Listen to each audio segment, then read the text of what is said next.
அனைவருக்கும் வணக்கம். இது உங்கள் முத்துசெல்வம் வானிலை அறிக்கை. இன்றைய காலை வானிலை அறிக்கையாக அதிகாலை 7 மணிக்கு இந்த ஆடியோ என்பது பதிவு செய்யப்படுகிறது.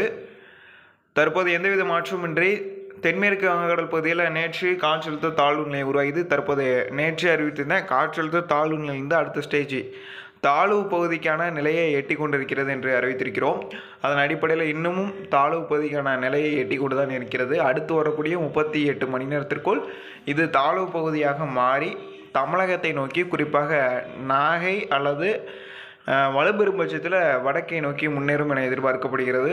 எந்த ஒரு மாற்றமின்றி நாகை, தஞ்சை, திருவாரூர், புதுக்கோட்டை உள்ளிட்ட மாவட்டங்களில் கனமுதல் மிக கனமழையும், மயிலாடுதுறை மற்றும் கடலூர், விழுப்புரம், பாண்டிச்சேரி மற்றும் அரியலூர், பெரம்பலூர் உள்ளிட்ட மாவட்டங்களிலும் பெரும்பாலான இடங்களில் கனமுதல் மிக கனமழை வரையிலும் அன்றைய தினங்கள் எதிர்பார்க்கப்படுகிறது.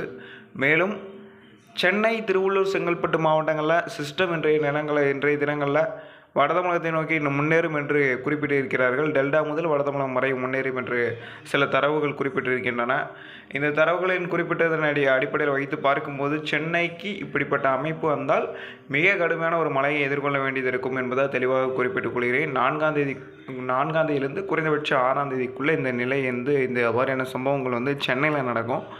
அதனால் சென்னை மக்கள் கொஞ்சம் விழிப்புணர்வாக இருக்குமாறு கேட்டுக்கொள்கிறேன். ஏன்னா எந்த ஒரு பேரிடரையும் சென்னை அவ்வளோ சீக்கிரத்தில் தாங்காது. சில பேர் சின்ன சின்ன மலைகள் வந்தாலே தாங்காது. பெரிய பெரிய மலைகள் பெய்யும்போது சென்னை மிக கடுமையான ஒரு பாதிப்புகளை ஏற்படுத்துறதுக்கான ஏற்பட வாய்ப்பு இருக்கிறது.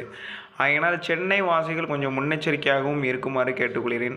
திருவள்ளூர் மற்றும் செங்கல்பட்டு உள்ளிட்ட மாவட்டங்களிலும் பெரும்பாலான இடங்களில் மழைநீர் தேங்குவதற்கான வாய்ப்பு இருக்கிறது. பூண்டி, செம்பரம்பாக்கம் உள்ளிட்ட அணைகளுக்கு நீர்வரத்து அதிகரிக்கிறதுக்கான வாய்ப்புகள் வரக்கூடிய 5ஆம் தேதியிலிருந்து இருக்கிறது. தென் மாவட்டங்களுக்கான மழைப்பொழிவு சிஸ்டம் செயலிழக்கும் பட்சத்தில் தான் தென் தமிழகத்தை நோக்கி வரும். அதற்கான வாய்ப்புகள் இருக்கிறது. தென்கிழக்கு வங்கக்கடல் பகுதியில் வலுப்பெறுகிறதா அல்லது வலுக்குறைகிறதா இதை பொறுத்து தான் அப்டேட் பண்ண முடியும்.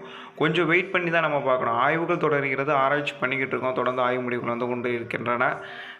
தொடர்ந்து ஆய்வில் இருக்குது. தென் தமிழகத்திற்கும் வரதுக்கான வாய்ப்பு இருக்குது. மன்னார் வளைகுடாவில் அமைந்தால் ஒட்டுமொத்த தமிழகத்திற்கும் மழை கிடைக்கும். அதற்கான வாய்ப்புகளும் இருக்கிறது அல்லவா? அதனால் தொடர்ந்து ஆய்வு செய்து கொண்டிருக்கிறோம். அனைத்து மாவட்டங்களுக்குமே நல்ல ஒரு கனமழை என்பது இருக்கிறது. தொடர்ந்து வானிலை அறிக்கையுடன் இணைந்திருங்கள்.